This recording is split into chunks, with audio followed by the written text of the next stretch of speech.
Hello student, আজকে আমি একটা নতুন বিষয় তোমাদের ক্লাস করাবো। যদি ওটা ভালো লাগে তাহলে কি করবে, লাইক শেয়ার সাবস্ক্রাইব করতে একদম ভুলবে না। আজকে আমি তোমাদের পড়াবো হচ্ছে সোনার তরী রবীন্দ্রনাথ ঠাকুর। তোমরা অনেকেই রবীন্দ্রনাথ ঠাকুরের ছোটবেলা থেকে কবিতা পড়েছো। তোমরা জানো খুব সুন্দর সুন্দর কবিতা, গল্প, উপন্যাস আমাদেরকে উপহার দিয়েছেন। তো যাই হোক, ওনারই একটা সুন্দর একটা কবিতা তোমাদের সাথে আমি আজকে শেয়ার করব। গগনে গর্জে মেঘ ঘন বর্ষা, কুলে একা বসে আছি নাহি ভরসা, রাশি রাশি ভাড়া ভাড়া ধান কাটা হলো সারা, ভরা নদী খুরধারা খরপর্ষা, কাটিতে কাটিতে ধান এলো বর্ষা, একখানি ছোট ক্ষেত আমি একালে, চারিদিকে বাঁকা জল করিছে খেলা, পরপারে দেখি আঁকা তরু ছায়া, মো শিখা মাখা, গামখানি মেঘে ঢাকা, প্রভাত বেলা, এই পারেতে ছোট ক্ষেত আমি একালে, গান গে তরিবে কে আসে পারে, দেখে যেন মনে হয় চিনি উহারে, ভরা পালে চলে যায় কোনো দিকে নাহি চায়, ঢেউগুলি নিরুপায় ভাঙে দুই ধারে, দেখে যেন মনে হয় চিনি উহারে,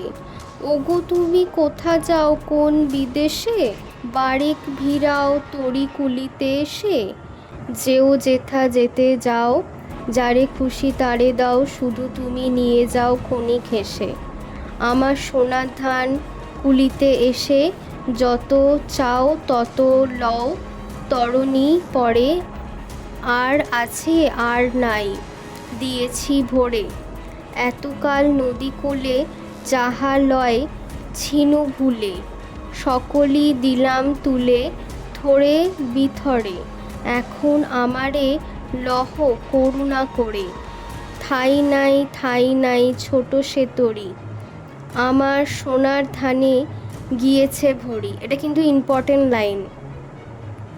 শ্রাবণ গগনে ঘিরে ঘন মেঘ ঘুরে ফিরে, শূন্য নদী তীরে রহিনু পরি, যাহা ছিল নিয়ে গেল সোনার তরী। আকাশে মেঘ গর্জন হচ্ছে, ঘন বর্ষার একটি দিন। একাকী পদ্মা তীরে কবি দেখছেন ডুবে যাওয়ার চর থেকে ধান কেটে নিয়ে যাচ্ছে চাষিরা। বর্ষার নদী পূর্ণ হয়েছে, ধান কাটা শেষ হতে না হতেই বর্ষা এসে গেল। একটি ছোট্ট ক্ষেতে কবি একাকী দাঁড়িয়ে আছেন। ক্ষেতের চতুর্দিকে পাক খাওয়া নদীর জল ছুটছে, দূরে পদ্মার পরপারে আলো আঁধারে আভাসিত গাছপালায় ঢাকা দেখা যাচ্ছে গ্রাম। আজীবনের সঞ্চিত ফসল নিয়ে ভারাক্রান্ত মনে কবি জীবন নদীর তীরে দাঁড়িয়ে রয়েছেন। এই ফসল নিয়ে তিনি কি করবেন ভাবছেন। এমনই সময় দেখলেন ভরা নদীর ওপরে পাল তুলে দিয়ে মনের আনন্দে গান করতে করতে একজন মাঝি তার দিকে এগিয়ে আসছে। কবির অনুরোধ, মাঝি যেন দয়া করে তীরে এসে তার সোনার ধানগুলিকে নিয়ে যায়। বেশ বোঝা যাচ্ছে সোনার ধানগুলি নিয়ে কবি সত্যই বড় বিব্রত বোধ করছেন।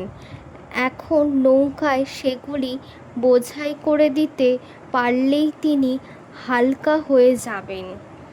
কবির অনুরোধ ফেলতে পারল না মাঝি, কূলে এসে ভিড়ল তার তরী, তুলে নিল তার সোনার ধান। এবার কবি আর একটি অনুরোধ জানালেন মাঝিকে এবং বললেন, সবই তো দিলাম, এবার আমাকেও তোমার ওই তরীর ওপরে তুলে নাও।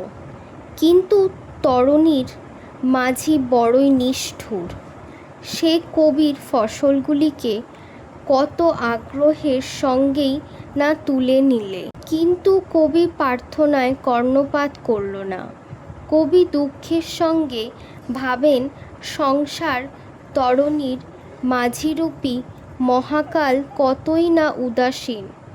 শুধু উদাসীন নয়, কর্তৃত্ব অন্তত মানুষের কাছে।